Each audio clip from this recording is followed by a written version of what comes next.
My name is Bassam Aramin. I'm a Palestinian. I spent 7 years in the Israeli jails when I was 17 years old. I have a master's degree about the Holocaust in 2010, 2011, based on a film that I watched in the jail by chance about the Holocaust. After I get from jail, I get married. I have 6 kids. In 2005, I was one of the co-founders of a group called Combatants for Peace, ex-Israeli soldiers and officers who refused to serve in Palestine with ex-Palestinian prisoners. In 2007, I lost my 10-year-old daughter Abir to an Israeli border police who shot and killed her in front of her school. Well, our combined story starts 2005 when my oldest son, Elik, who served as a soldier in the combat soldier in the Israeli army, became refusnik. And was part of this brave soldiers and terrorists, ex-soldiers and ex-terrorists who have created Combatants for Peace. This was the first time I met Bassam and his family. He fell in love with me. Sure. We became very close. We visited their house in Anata. They came to our house in Jerusalem. And we became very, very close. And 2 years later, on the 16th of January 2007, Abir, Bassam's daughter, was shot in the back of her hand by an Israeli soldier. We sat 2 days by her bed in Hadassah Hospital in Jerusalem. My wife, other members of Combatants for Peace. And for me it was like losing my daughter for the second time. I lost my daughter in 1997, 2 Palestinian suicide bombers blew themselves up in Ben Yehuda Street in Jerusalem. And Bassam joined the parent circle in which I'm a member from 1998. And we devote our lives to go from ear to ear, from heart to heart, to talk to people and to tell them that this is not our destiny. It's not written anywhere that we have to go on killing each other.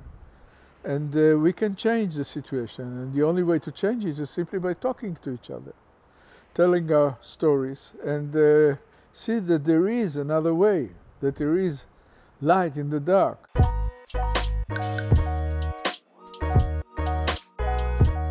Because of people like Bassam, because of people like my son Elik, because of people who devote their lives for peace, we bang our heads against this very high wall of hatred and fear that divide these 2 nations today. And we put cracks in it, crack after crack, and through these cracks a little light comes in. As Leonard Cohen says, a little light can drive away a lot of darkness. And we believe that we have one common denominator. We understand that we lost our children because of one abnormal situation in which one people is dominating another. It's called the Israeli occupation of the West Bank and the Gaza Strip. And we do everything in our power because we pay the highest price possible to make a change, to show people that there is another way and we can live together. As Bassam says, 1 state, 2 states, 10,000 states, federation, confederation, whatever the solution will be, one word is essential, and without it nothing will happen. The word is respect. And you have to be able to respect the guy next to you exactly as you want to be respected. No more and no less. All the rest are technicalities.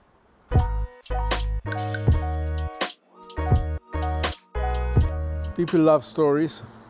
People need stories in order to get an explanation of the evil and mishaps of this reality that we are living in.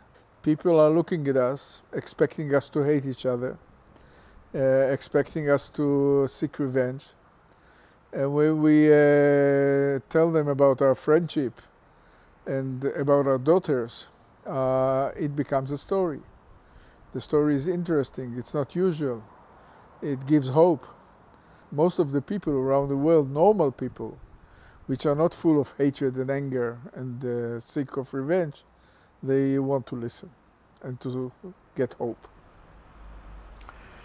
You know, I believe through storytellings, we are learning from each other. We want the world to understand that this is our message, that we can use our pain in a different way, not only for revenge. And revenge, it's not only to kill. We can take revenge in a different way. In fact, our message is universe, not only for the Palestinians and the Israelis. It's about narrative, to learn how to listen to the other side, to the enemy side, to respect his pain. Then he will be ready to listen to your pain, to your narrative, to your story. And to say that nothing more important than our kids. We need to think about it. Why we fight each other? Can we exist without killing each other? Is our nationality is the most important thing for us, our race, our people? Or we can go back to be a mankind, to belong to our humanity, and to understand that we are very connected. Who can think that just last year, this war in Ukraine, no one expected. Suddenly millions of people around the world, they became refugees. Martin Luther King says, in the end we will remember not the words of our enemies, but the silence of our friends. So not to keep silence, and always to support each other as human beings, to share the same values, democracy, freedom, equality for everyone, not for specific people. We need the empathy in order to feel connected to one another. We need the ability to be able to listen to each other. Once you are able to listen to the pain of the other, you can expect the other to listen to your pain. And then together starts this very long journey towards reconciliation, maybe some kind of peace. It's a very long and bumpy road, and there are no shortcuts, but this is the only way possible, because the other way leads to nowhere. And the price of the other way is horrible. We know it, we paid it, and we are trying to prevent people from experiencing the horror that we suffered from. In fact, if you feel the pain of yourself, it's a sign that you are alive. If you feel the pain of the others, it's a sign that you are human beings. If you lose your empathy, you become a very brutal and racist and dangerous. So it's very important to create this empathy between each other, between human beings, and even between enemies' pain. It's very important.